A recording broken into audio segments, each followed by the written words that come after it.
Hello, accountability group. Thank you for helping me overcome my inner perfectionist and actually get one of my thousands of projects done. I'd like to start by introducing you to one of my role models and my primary source of aviation information until I got certified myself. This is Captain Kelsey, the content creator for 74 Gear, which is a YouTube channel that documents the daily life of an international 747 pilot. You see all these carts around here? If it were up to me, I would be drag racing those things through the airport. Good thing you're only in charge of a 747, huh? Some of my favorite videos he does are ones where he watches these fear-mongering viral videos and uses his own personal knowledge and experience to put the events into perspective. Knowledge is a powerful tool, and a lot of people walk away from these videos feeling a lot safer about flying. What I particularly like is his sense of humility, like this respect that you're afraid, and I respect that. That's okay to be afraid. But here's what's really going on. Last week, he posted a video about a trending pattern he's seen in aviation that he's found concerning. In addition to his own experience, he used an example that happened at the John F. Kennedy International Airport last March. As a dispatcher, one of my most important jobs is to provide captains with the information they need to complete the mission safely. And that's ultimately my goal with this video. I'm not here to disagree with him or nitpick little mistakes, but I think he left out several really important details that could help future pilots, especially those not familiar with the .65, to help them recognize the scenario and help prevent it from happening to you. So here's how the video starts. This is a really scary trend that I've noticed that started in the last couple of years and I never noticed it before. Something very similar to this happened to me just a few weeks ago. First of all, you have my immediate respect for opening with the admission that the situation scares you. A trend that really concerns me is how often captains are afraid to even admit they're afraid, even to the one person who has the power to change their situation. But if you don't speak up about it, you'll never know. Unless it's an issue of safety, it's the dispatcher's duty to support the captain's decision. And no good dispatcher will ever dismiss the fears of a captain. Because at the end of the day, you're the one that's responsible for the safety of the aircraft.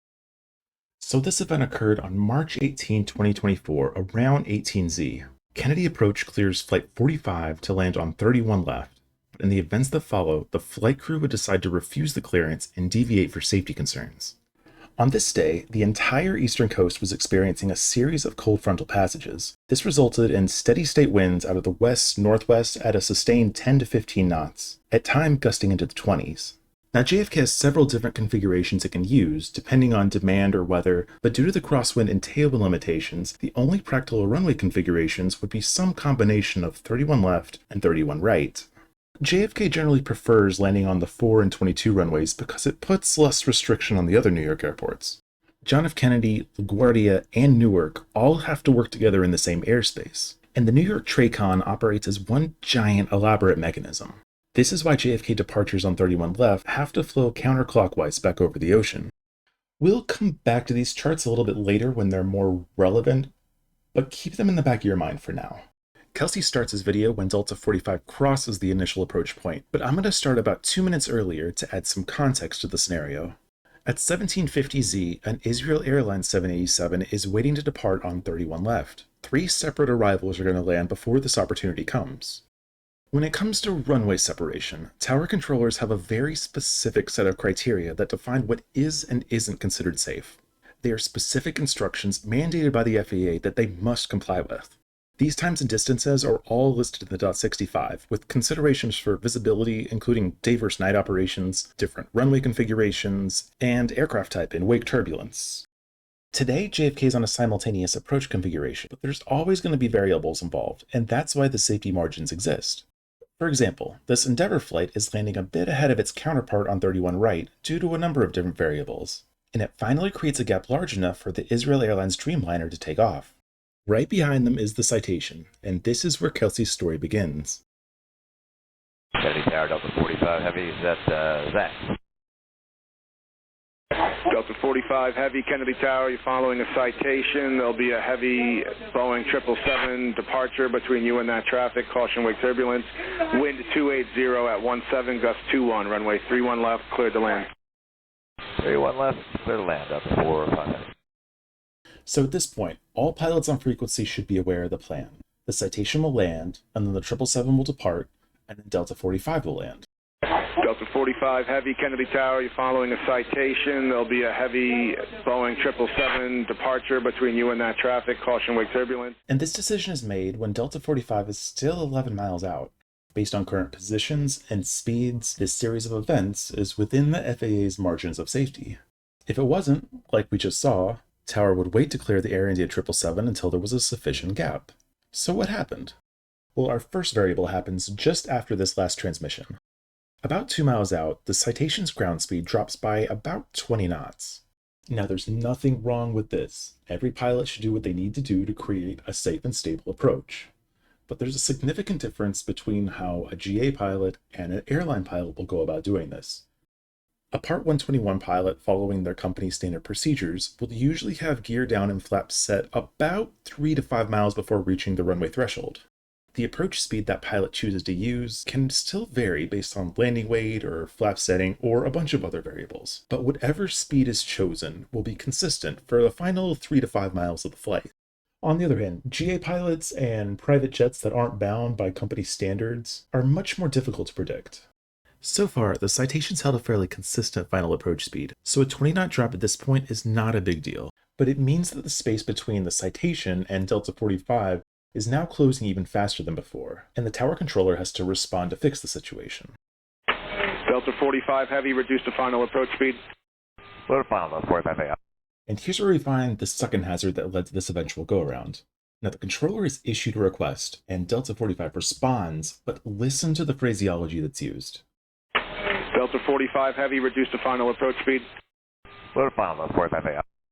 The usual reply to a speed adjustment like this is reducing to, or slowing to, or just the new speed if you're in a hurry. For comparison, here's an example from a couple days ago of Tower talking to Delta 214. Delta 213, Heavy Kennedy Tower, reduce airspeed 20, 20 knots, wind 09011, runway 4 left, go to land. Copy the weather, we'll slow to 140, Delta 213 Heavy, 4 left, clear to land. Yep, so you're at 160 now? We're at 160 right now, slowing to 140, Delta 213 Heavy.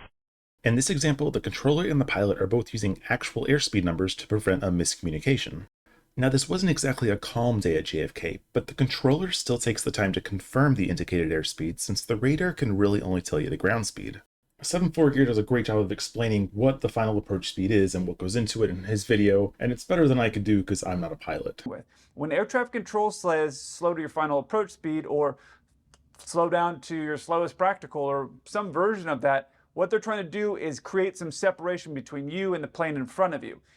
Now, there's two things I want to add on to this. The first is that 5 to 6 miles out, depending on how conservative their company's policies are, they're more or less already at their final approach speed. And the second is that because neither side uses an actual number, there's no way to guarantee that the tower and the pilot are in agreement on what that final approach speed is.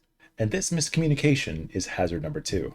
So tower controllers know to expect some time between a request and compliance, and Delta 45 is still about 5 miles out, so let's get back to that citation who's just about to land. Air India 102 Heavy, Kennedy Tower, runway 31 left, line up and wait, traffic's on a 5-mile final. Runway 31 left, line up and wait, Air India 102 Heavy.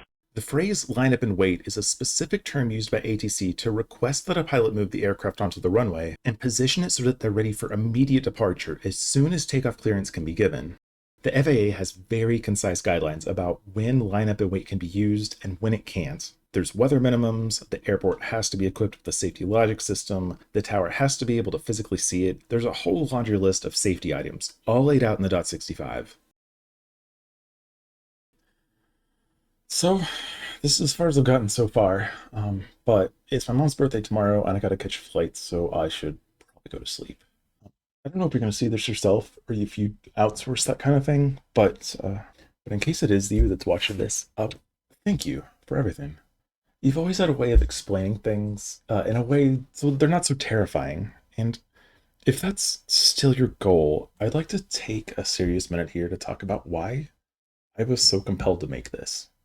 This video just seemed uncharacteristically negative, and it was the perfect opportunity to talk about the ASDE safety system and how quickly it got implemented in Austin. Like, it took 30 days for them to write it up, and then it was on the president's desk in May. And how quickly that the government got something done once they recognized the problem. And you said you respected the JFK controllers, but I think people still came away from this thinking that they were reckless. And the only reason that controller was so compelled to squeeze out their Air India departure is because it was a JFK Delhi flight. It's like 14, 15 hours, you know? We can't fly over Russia anymore, so you got, you know, two crews, 8 hour duty today, 8 hour duty, it's 16 hours, 14, 15 hour flight. They're 30 minutes into taxi. I mean, I don't know what their company policy is, but they, you know, they had to be really close to their MOT. And it was like the perfect opportunity to talk about duty day and why flights cancel at the end of the day, even though the weather is great. But then it occurred to me that maybe you didn't know. I mean, every comment I read would praise the Delta pilots for how professional it was to say that wasn't going to work. But nobody thought to question why the controller was so compelled to react the way that he did. Oh, he's just immature. It may not seem that way to you, but there's a very big difference between that wasn't going to work and I wasn't comfortable with that. Like, how can anyone take you seriously when your defense is that your eyeball is better than the radar and satellite data? It's like if ATC canceled your strip as you're on a takeoff roll because they were watching from the tower and oh, we didn't like click you were going fast enough. It wasn't going to work. Like, can you imagine being talked to like that? At the end of the day, that Delta crew was just unable to admit that they were scared. Okay, sorry, I'll lighten up. Uh, Honestly, I think the most terrifying thing for me is that I have no idea how this will be received. Anyway, I've been considering making a set of dispatch stories. I gotta talk with social media, my company, to see what I am and am not allowed to say. But it would really make me happy if I could make others feel as safe about aviation as you've done for me. All right, I'm tired. That's it. No sign off. I gotta go to bed. I got like 3 hours before I have to get up. So, see ya.